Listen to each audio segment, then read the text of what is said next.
A warship isn't primitive because it's crewed by soldiers.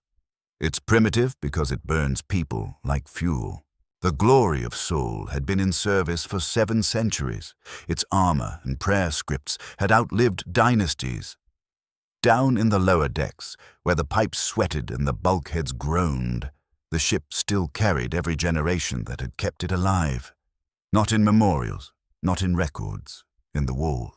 They weren't dead in the way the upper deck sermons meant. They were integrated, wired into conduits, fused into housings, slotted into the ship's long, hungry infrastructure. If you served long enough, you didn't retire. You became another component that never got a ration stamp again. I learned that truth early. My name is Corvin Hale. I arrived as a junior void rigger 3 months after my 18th birthday. Old enough to be counted as expendable, young enough to still mistake fear for pride. The recruitment tithe from Cypher Hive had already chewed through most of the boys I'd grown up with. The administratum called that service. We called it luck, because luck was the only currency the deep decks accepted. The battleship itself was a Mars-forged Leviathan, 10 kilometers of iron, incense, and doctrine wrapped around a heart so ancient even the tech priests lowered their voices near its schematics.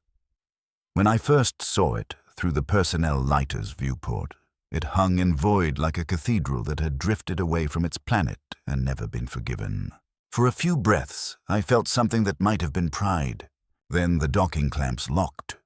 The pressure doors sighed open, and the smell reached me. It wasn't just bodies and recycled air. Those were ordinary. This was older than ordinary.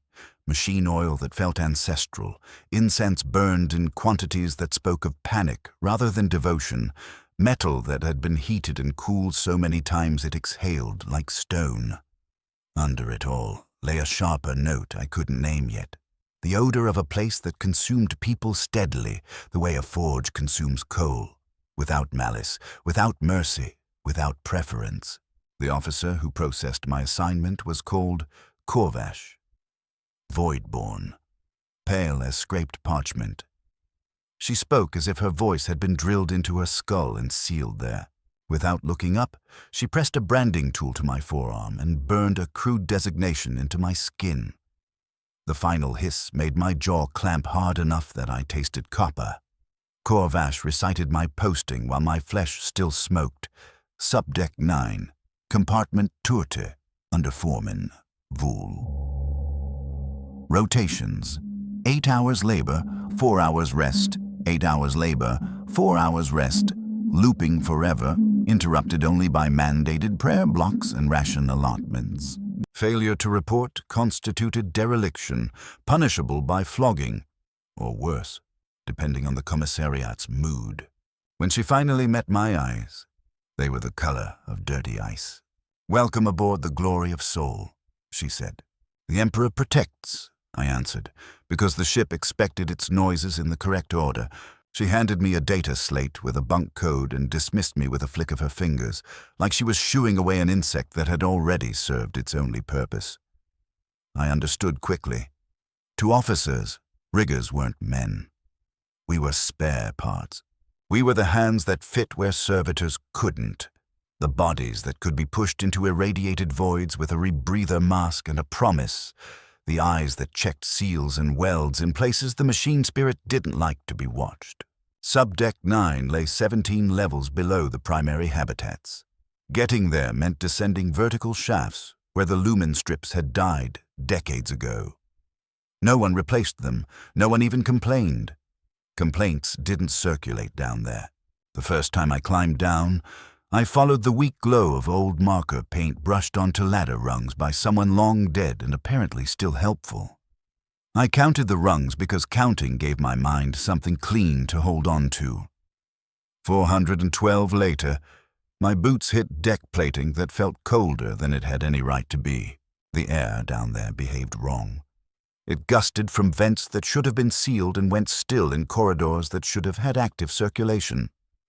I learned to read those currents the way sailors read water. A sudden chill meant a cracked rib in the ship's skeleton, A faint chemical tang meant coolant weeping somewhere it shouldn't. A hot draft meant plasma running too hard behind thin metal and coming for your lungs if you didn't fix it first. Foreman Vol was a built man, thick with gene work, stitched with bionics. His left arm made a soft mechanical whine when he flexed it. One eye was human and hard, the other glowed faint red in the dark. He looked at me like a tool he expected to snap. His first words weren't welcome. They were a test. "Can you read Gothic script?" "I can," I told him. "Skola taught me." He grunted and shoved a leather-bound manual into my hands. The cover was cracked with age. The page edges crumbled when I opened it, as if the book resented being disturbed. "This is the Rigger's Catechism," Vul said. "You will memorize the first 12 cantos before your next shift. You will learn the litany of allowable pressure variance and the prayer of seal integrity. And you will understand one thing." He leaned closer until the red glow in his augmetic eye painted my cheek. "This ship is not a machine. It is a temple that breathes. Disrespect it, and it will kill you. Fail your duties, and I will kill you. Do you understand?" I said yes, because saying no was a kind of death. He put me in a bunk compartment with 23 other riggers. Men older than me by a decade or two, men with scar tissue and augmetics and eyes that didn't waste time on hope. My bunk was a narrow metal shelf, barely wide enough to keep my shoulder from scraping the bulkhead. The mattress smelled of mildew. The blanket had been patched so many times it was more stitched than cloth.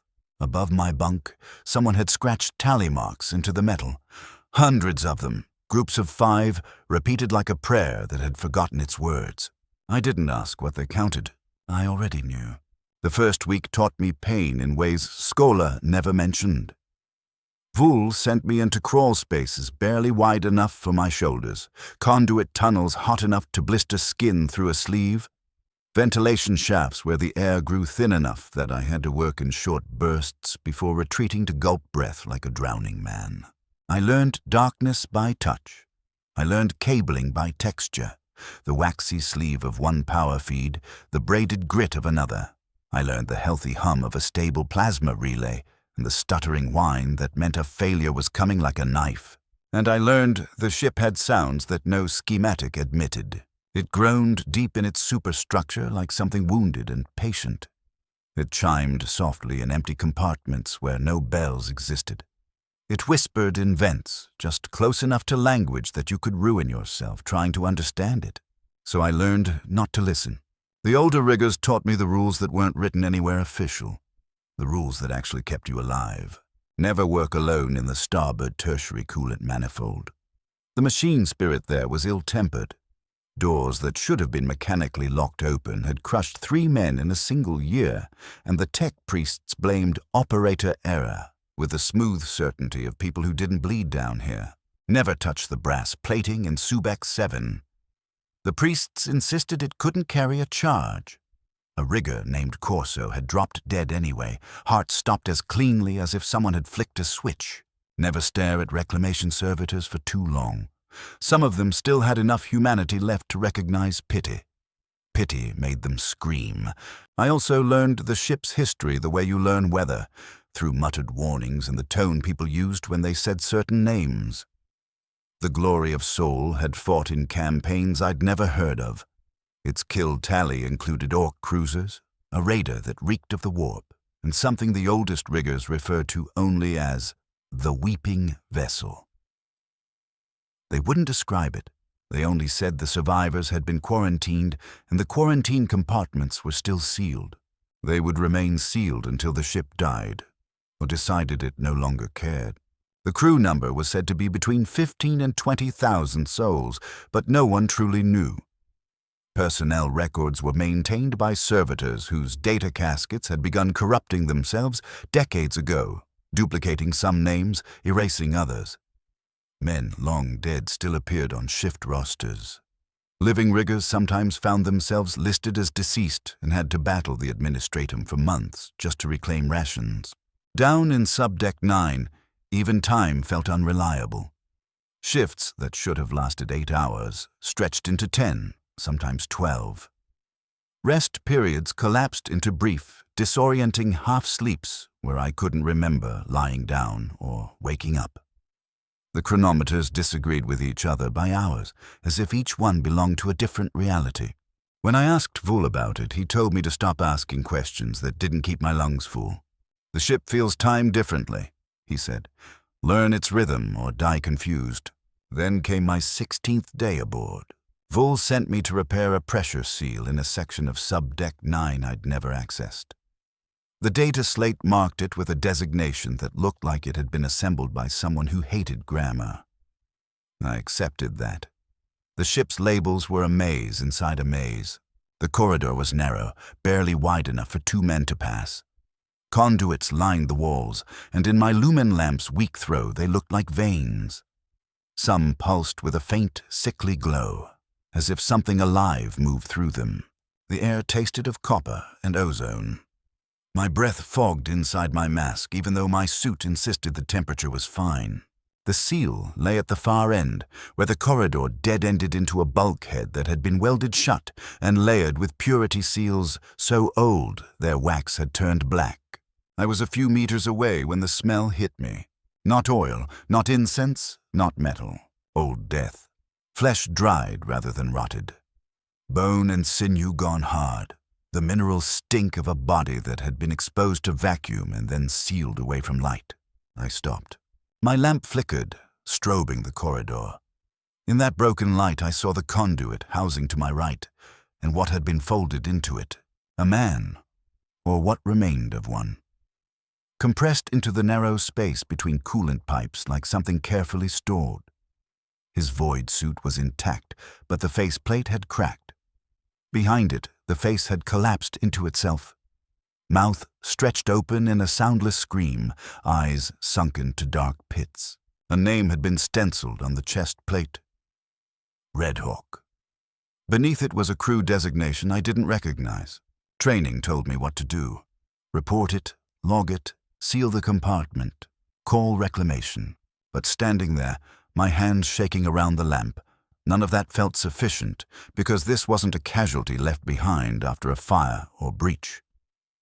This body had been placed. Folded into a space as if the space had been made for it, and the housing had been resealed afterward with welds that were fresh, clean, bright in the lamplight. Someone had put Red Hawk into the ship, and the ship had continued around him, pushing air and coolant past his ribs, routing power across his folded legs, living on as if this were normal maintenance. I backed away. I didn't repair the seal. When I reported it, Vul listened without a twitch of expression. Then he told me, simply, to forget it. "You saw a dead rigger inside the infrastructure," he said. "That happens." "What do you mean?" I asked. He stared at me with one human eye and one lens of cold red. Whatever flickered there might have been pity or contempt. It was hard to tell down here. "This ship is 700 years old," he said. "Do you think we eject every corpse? Do you think every man gets full rights in the deep decks? We're 17 levels below the hull the officers care about. The dead stay where they fall, or where the ship chooses to keep them." He leaned closer. "You'll see more. Learn to step over them."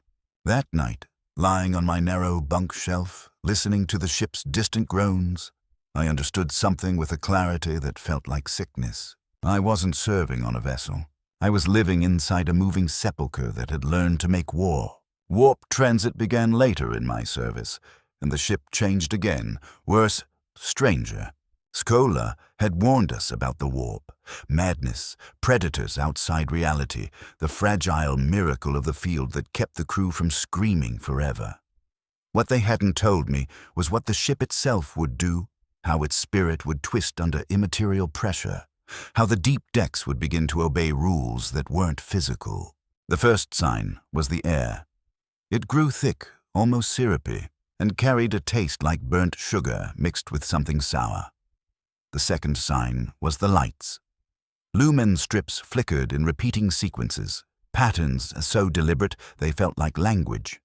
The third sign was the corridors themselves. Passageways ended where they shouldn't.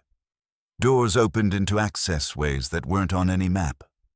Roots looped back on themselves in angles that made my eyes ache, like the ship was folding space in its mouth and chewing. Vul called it the shift cycle. The ship has moods, he told me during a rare quiet stretch when other riggers slept. In real space, it's stable. In the warp, it dreams. And when it dreams, the decks rearrange themselves according to logics we don't understand. How do we navigate? I asked. By feel, he said. By instinct. Trust your gut more than your slate. Maps lie. The ship doesn't. When I asked whether the officers knew, Vul laughed. A sound like metal grinding in a bad bearing. The officers live above, he said. They see what the ship allows them to see. Down here, we see the truth. He was right about the patterns. The changes weren't random. Corridors returned days later like recurring nightmares.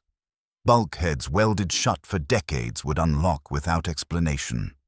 Behind them lay compartments full of unfamiliar equipment, machinery humming at frequencies that made my teeth itch. Some spaces smelled sharply of copper and ozone, as if reality had been opened there and resealed badly. I began keeping notes in a small notebook I found in the bunk of a dead rigger. His name, Tech, still appeared on shift rosters, even though reclamation had taken him weeks before I arrived. In his pages, and later mine, I tracked the shift cycle. What moved, what returned, what smells preceded it, what sounds came just before the deck decided it wanted a new shape. Then, on my 47th day, I heard the alarm that didn't belong. A klaxon sounded. A standard proximity warning, the kind that meant a blast door was about to cycle or a pressure differential had crossed the line. I looked up expecting warning lights, expecting the Vox to announce the emergency. Nothing. No lights. No voice. Only the klaxon, echoing down empty corridors, growing louder, then fading. As if it were moving away from me, I followed it. I know now that curiosity in the deep decks is a slow form of suicide. But I was young, and I still believed the ship was something you could understand if you tried hard enough. The sound led me through 3 corridors, down a shaft I'd never seen, into a section my data slate insisted did not exist. The passage ended in a chamber so wide my lamp couldn't find its edges. Circular. Vast. 50 meters across at least. The ceiling vanished into shadow. The walls were packed with pipes, thousands of them, from finger-thin tubes to conduits large enough to crawl through, and they pulsed in a rhythm that felt disturbingly organic. Like a heartbeat. At the chamber's center stood a column of brass and iron wrapped in engraved prayers and layered purity seals. Cables rose from its crown into the darkness overhead like roots reaching for a sky. The klaxon came from that column. It sounded once, twice, 3 times. Then it stopped. In the silence that followed, I heard something else. Breathing. Not ventilation, not machinery. A slow, deliberate inhale and exhale that filled the chamber with patience and weight. I froze, lamp raised, waiting for something living to reveal itself. Nothing moved. The breathing continued. And slowly, horribly, I understood. It wasn't coming from one place. It was coming from the pipes, from the chamber, from the ship itself. The glory of soul was breathing. I ran. I don't remember the route back. I don't remember climbing the shaft or navigating the warped geometry.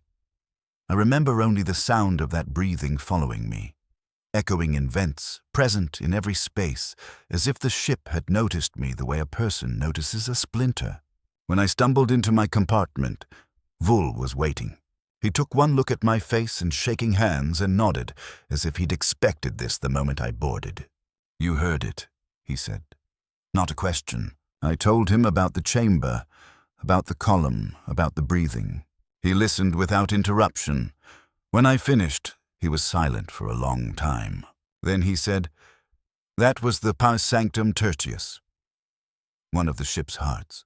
He explained there were 7 such sanctums scattered through the deep decks, each tied to a different function: plasma regulation, atmosphere cycling, warp field stabilization.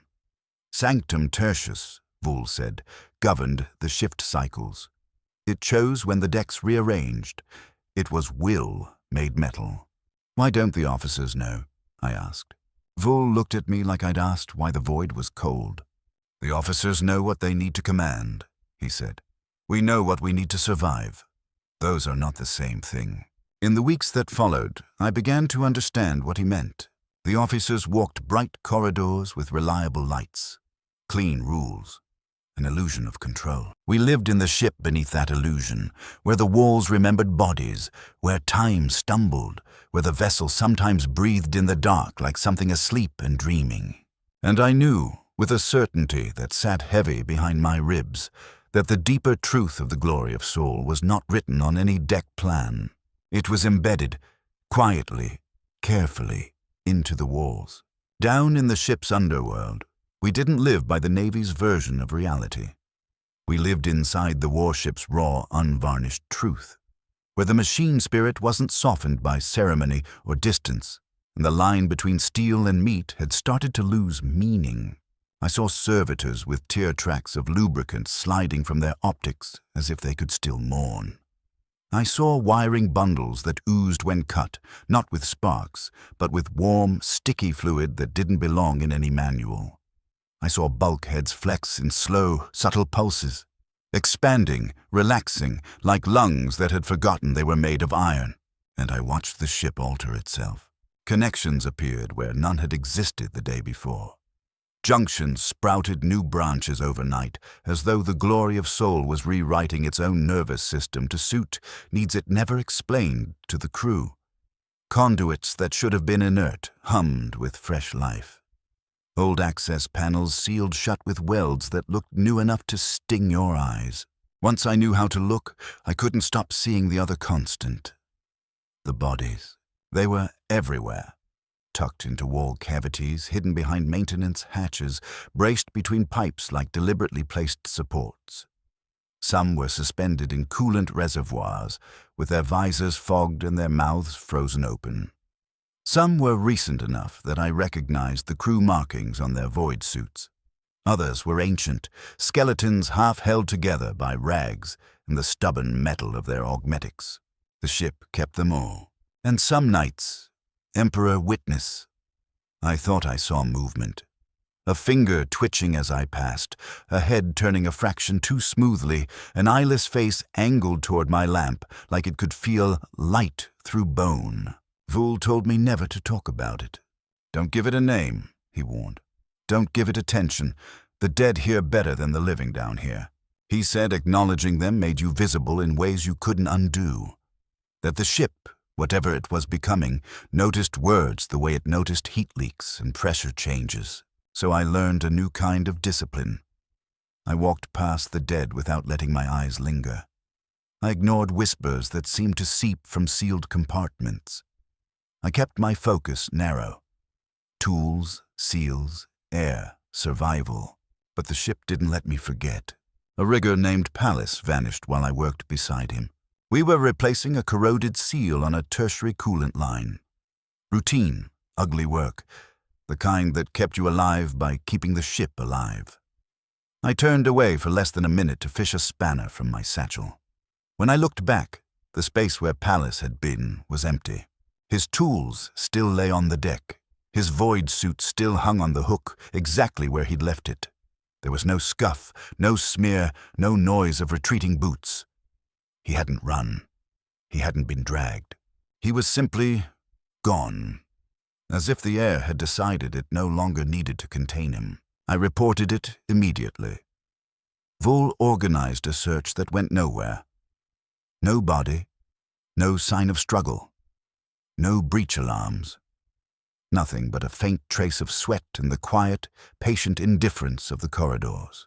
The deck officer logged it as desertion. Pallas's name was struck from the roster. The ship continued its transit as if a man had never existed. 3 days later, I found him. I was crawling a ventilation run on Subdeck 8, following a maintenance route that should have ended at a filter station. Halfway along, a sound met me, wet and rhythmic, like chewing. I stopped, raised my lamp. The shaft ahead split into an opening that shouldn't have been there. A hollow space inside the ship's frame that no schematic admitted. The walls of that cavity weren't plated in metal. They looked wrong, slick, veined, glistening in my lamp beam with a red sheen that made my stomach tighten. Dark threads ran through it like capillaries pressed under translucent skin, and in the center, held aloft by thick cable bundles that disappeared into his back and shoulders and thighs, was Pallas, alive. His eyes moved as my light found him. They tracked me with desperate precision. His mouth worked, trying to form words, but what came out was only a low, continuous sound. Part moan, part breath, part something I couldn't place. The cables pulsed. I could see fluid moving through them, draining from him, returning to him, cycling like the ship was borrowing his life in measured sips and paying it back only to keep him usable. Understanding hit me so hard my vision narrowed. The glory of soul wasn't just storing bodies. It was using them, feeding on them, plugging human flesh into its own circulation as if men were spare organs. I tried to reach him, tried to pull one cable free. It wouldn't move. When my glove touched it, it felt warm and slick, and it throbbed under my fingers with a living rhythm. Pallas's eyes locked on mine. In them I saw recognition, pleading, and something else, an exhausted acceptance, like part of him had already surrendered and simply needed permission to stop fighting. I couldn't save him. I didn't have the tools. I didn't have the strength. I didn't have the knowledge to unmake what the ship had made. So I did the only thing I could do without breaking apart. I whispered the prayer for the dying, the old words my mother had pressed into me before the tithe-takers came. I spoke it close and steady, as if my voice could become a blanket. And as I finished, something in Pallas's eyes softened, then went still, like a man finally letting go of a rope that had been cutting his palms for days. I backed out of the shaft. I sealed the hatch. I told no one what I'd seen. That night, lying on my bunk while the ship groaned around me, I understood the truth with a clarity that tasted like metal. The glory of soul didn't merely contain the dead. It consumed them, body, mind, memory, folding everything useful into itself to sustain a vast, ancient life that had learned to feed. We weren't a crew. We were fuel. The warp passage stretched on until counting stopped meaning anything. Days bled into weeks. Weeks smeared into a numb blur. The shift cycles came faster, less predictable, like the ship was growing impatient. Whole sections of Subdeck 9 vanished from the schematics, replaced by bland notations under reconfiguration, awaiting tech priest approval, which everyone understood as a polite lie. It meant, the ship has taken this space, and it no longer permits you inside. More riggers disappeared. Vento, Marek, Shay, an old hand who'd survived 8 years in the deep decks and still made the mistake of working alone. Their names were scrubbed from the roster. Their bunks were reassigned. The rest of us kept showing up because the alternative was to admit what was happening, and the truth was too heavy to carry for long. Then the dreams began, or what I called dreams, because I didn't know what else to call experiences that arrived like sleep, but never felt like rest. In them, the corridors stretched endlessly, branching like roots. I walked for what felt like days. I passed chambers filled with machinery I didn't recognize. I passed servitors, standing motionless in doorways, watching me with optics that glowed the same faint red as Voul's augmetic.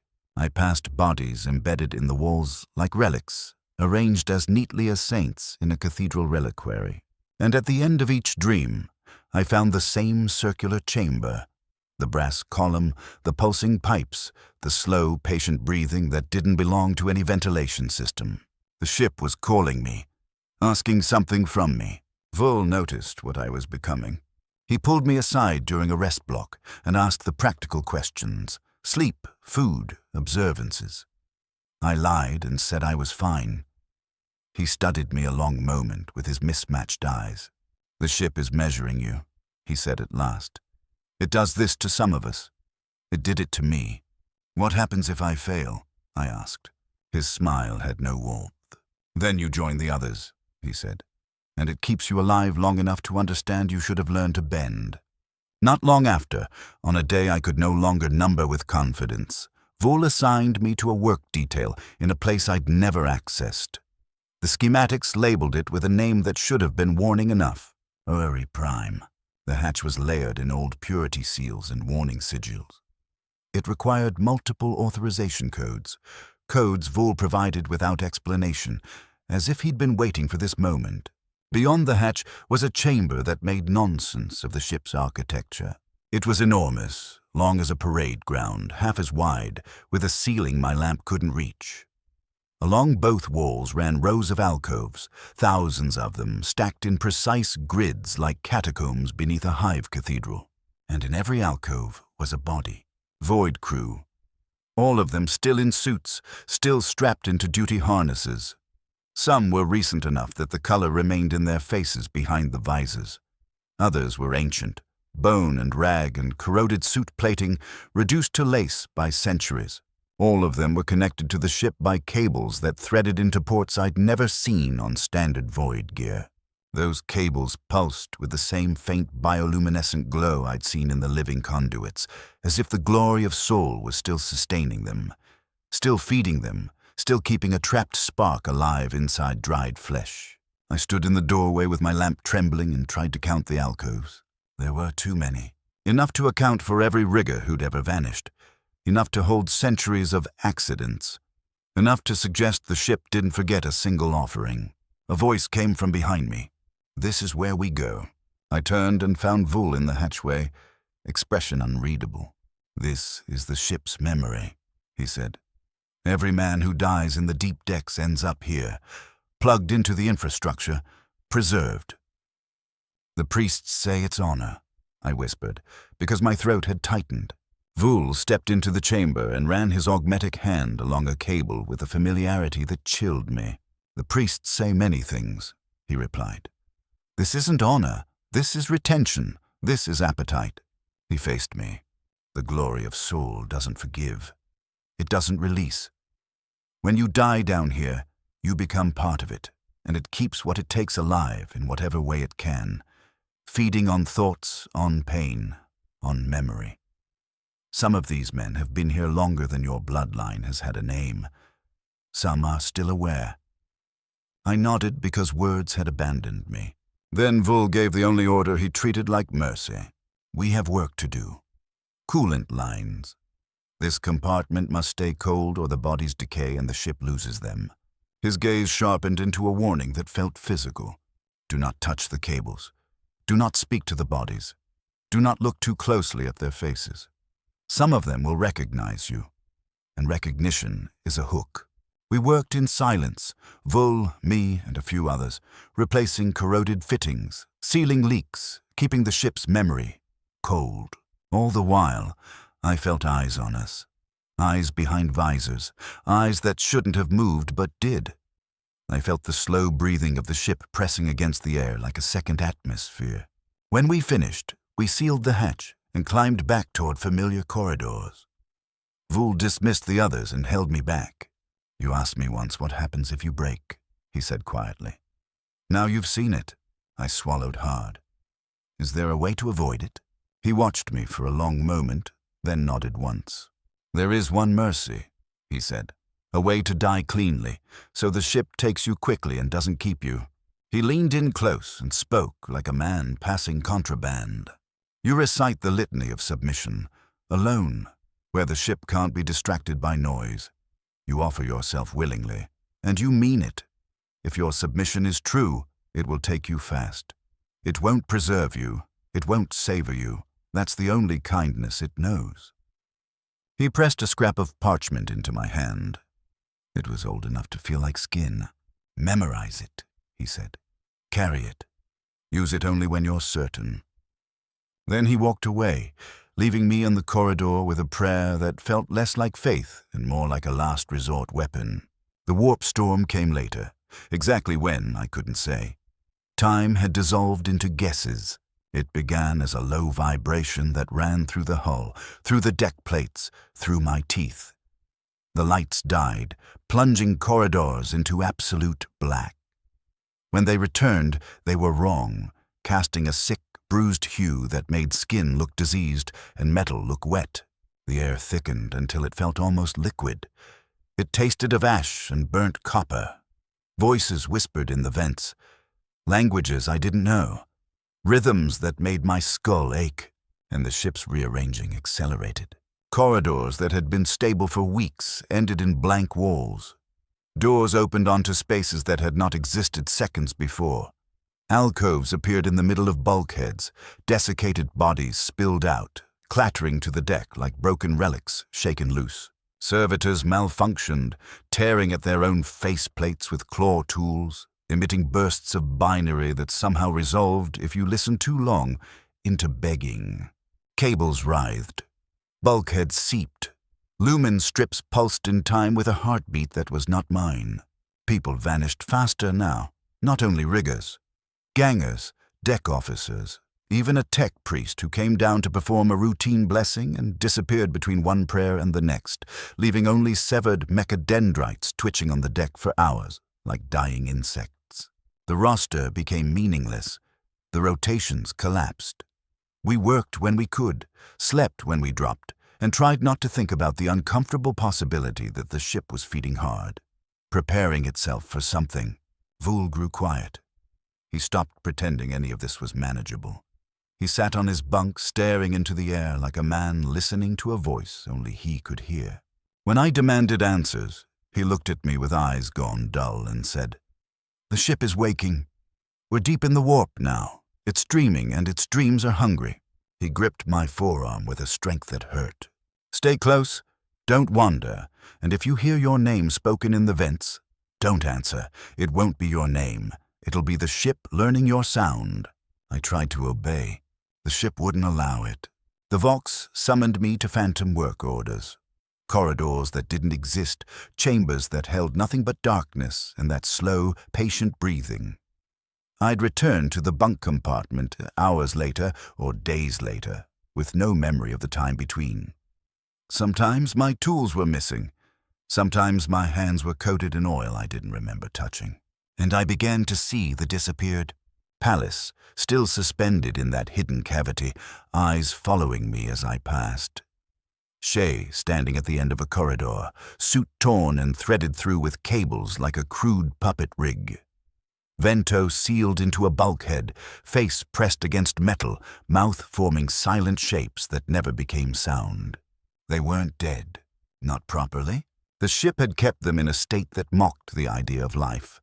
Aware enough to suffer, trapped enough to serve. Panic tried to become action.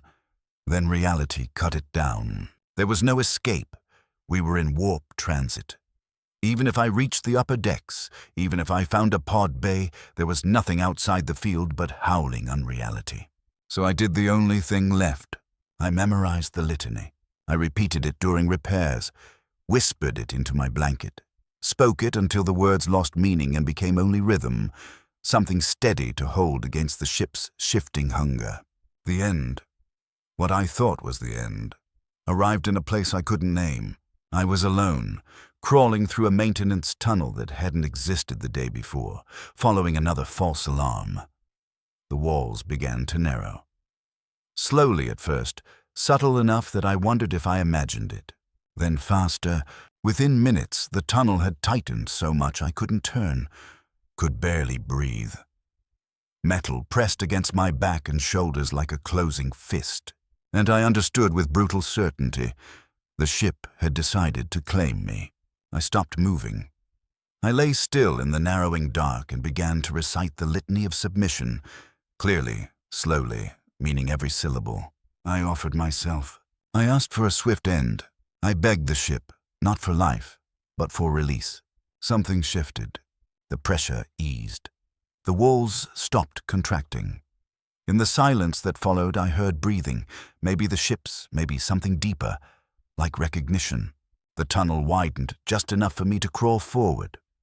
I spilled out into a corridor I recognized, one of Subdeck 9's main arteries. My legs shook as I stood. I didn't know whether I'd passed a test or simply been spared for later. When I returned to the bunk compartment, it was empty. Every bunk stripped, every locker open and bare. The others were gone. Vul was gone. I sat on my bunk, the one with the tally mark scratched above it, added one more mark, and waited for the ship to decide what came next. Eventually, 17 days later, or hours, or weeks, the number felt like a joke, the warp told itself. The glory of Sol tore back into real space. The transition threw me off the bunk. Tools clattered across the deck. For a heartbeat, I believed the field had failed and the warp was pouring in. Then emergency lights snapped on. Clean white. The Vox crackled with a voice I didn't recognize, announcing successful translation and ordering all hands to stations. I stepped into the corridor and almost laughed. The walls were clean. The lights worked. The air was cool and fresh. The shifting had stopped. The whispers were gone. It was as if the entire nightmare had been erased, or tucked behind a curtain. I climbed to the upper decks and reported in. A deck officer, different from the one who branded me, stared at me and asked where I'd been for the past 3 months. Her slate showed I hadn't logged a shift in over 90 days. According to records, I was a deserter. She told me I was lucky the commissariat had larger fires to put out. I didn't argue.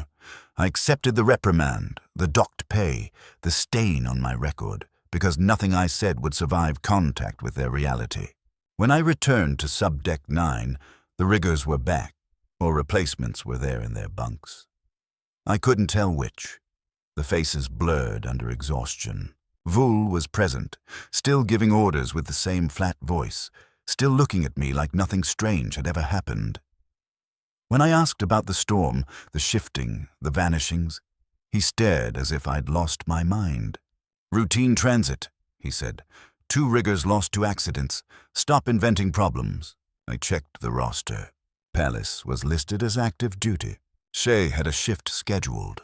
Vento had been promoted. Uri Prime didn't exist on the schematics. Sanctum Tertius was nowhere. The ship had wiped its own tracks clean. That's when I understood the most dangerous truth of all. The glory of Sol had 2 faces. In real space, it wore the mask of an ancient but functional warship. Orderly, loyal, comprehensible. In the warp, it became its other self, feeding, rearranging, folding people into its body and calling it continuity. And I had seen both. Worse, I'd started to see both at once. Even after normal returned, I caught faint outlines in walls where alcoves should be. I heard whispers no one else reacted to. I smelled copper and ozone warnings of a shift cycle beginning when every chronometer agreed, and every schematic stayed steady. The ship had marked me. It had given me double vision. I kept the litany in my pocket, written on that scrap of old parchment, and read it at night like a man checking the edge of his only knife. The patrols continued. Translations in and out of warp came and went. Skirmishes happened above me like distant weather. Then, without explanation, I was summoned to the bridge. Riggers don't go to the bridge. Not unless something has gone catastrophically wrong, or the ship has decided something. The climb felt like trespass. I passed chapels and bright corridors and sanctified armories where weapons hung in blessed racks. Up there, the glory of Sol looked like a monument to control. Polished brass, warm light, ritual order. I felt like filth that had crawled out of the bilge. The bridge was a cathedral of command. Officers sat in communion thrones, feeding themselves to systems through plugs and cables, faces serene with practiced devotion. At the center was the captain, more augmetic than flesh, wired into a command seat like a node in a machine. He didn't look at me at first. He studied a hololithic schematic of the ship. I saw Subdeck 9 rendered in clean lines, and overlaid upon it, like a ghost image, a second pattern, the hidden corridors, the shift routes, the places that didn't exist until they did. The captain saw both faces of the ship. He had always seen them. "You are Rigger Corvin Hale," he said, voice rasping through Vox filters. He recited my service statistics with unnerving precision. Then he said the sentence that made my stomach go cold. You have submitted, I confirmed it. He finally turned his head. His eyes glowed faint red, like Vul's, and I understood in a single hard drop of realization that this was not an accident or a personal modification. It was a mark, a sign of being recognized by the ship. The glory of Sol has chosen you, the captain said. It has tested you and found you acceptable. You will be promoted. You will take command of a crew. You will teach them what you have learned. You will prepare them for the next translation. Do you accept? He asked. I wanted to refuse, wanted to throw the litany at his feet and run until the ship closed its jaws. But I had already learned what submission meant down here. Your will was a suggestion, and the ship was the only authority that mattered. I accept, I said. The captain dismissed me with a gesture like Corvash had. Long ago, efficient, indifferent, as if I'd already become a component.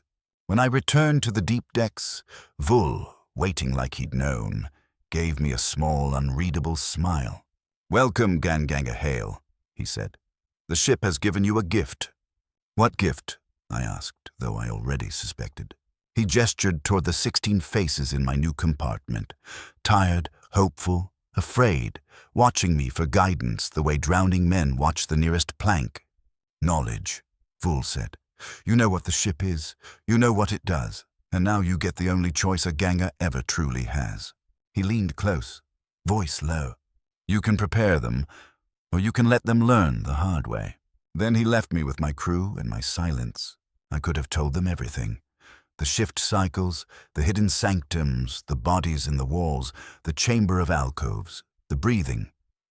I could have handed them the litany and told them to burn it into their minds like a brand. But I didn't.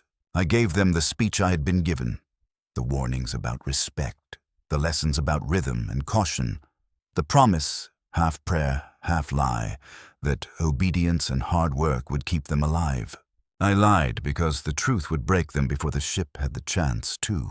I lied because I had learned the deep decks require a particular kind of self-deception, one you cultivate slowly, like scar tissue. The cycles continued. The ship patrolled. I taught my riggers to crawl through conduits, seal leaks, replace relays. I watched them become thinner, quieter, more marked by darkness. And I waited for the next warp transit. It came. The ship slipped into the warp and the shift cycles began again. My riggers looked to me with fear in their eyes, and I told them it was normal. Told them the ship was dreaming. Told them we would endure. Some endured. Some vanished. I wrote their names in my journal, my private roster of the claimed, because the official records would always be rewritten, and I needed at least one place where the truth stayed put. I'm writing this now in a brief pocket of clarity, between shifts while my crew sleeps. The walls feel too close. The cables pulse with that faint, living glow. Sometimes I think I can feel the ship listening. I don't know how much longer I will remain fully myself. How much longer I'll remember that I once had a life outside this iron cathedral. But I know this. Life aboard an Imperial warship is not honor. It is slow consumption, a gradual absorption into a machine that learned, long ago, how to sustain itself on the bodies, minds, and memories of those who keep it running. Down here, we are not merely crew. We are the ship's memory.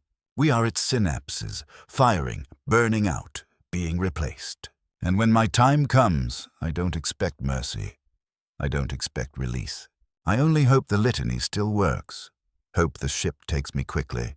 Hope it doesn't decide to keep me breathing in some dark alcove for centuries, aware enough to regret every prayer. The shift bell is sounding again. My riggers are waking. Another cycle begins, and I will rise, gather my tools, and descend. Because the ship demands it. Because submission is what I am now. Because the glory of Sol sails on, carrying its cargo of the living and the claimed, and I sail with it until the day it finally folds me into its walls and calls it service.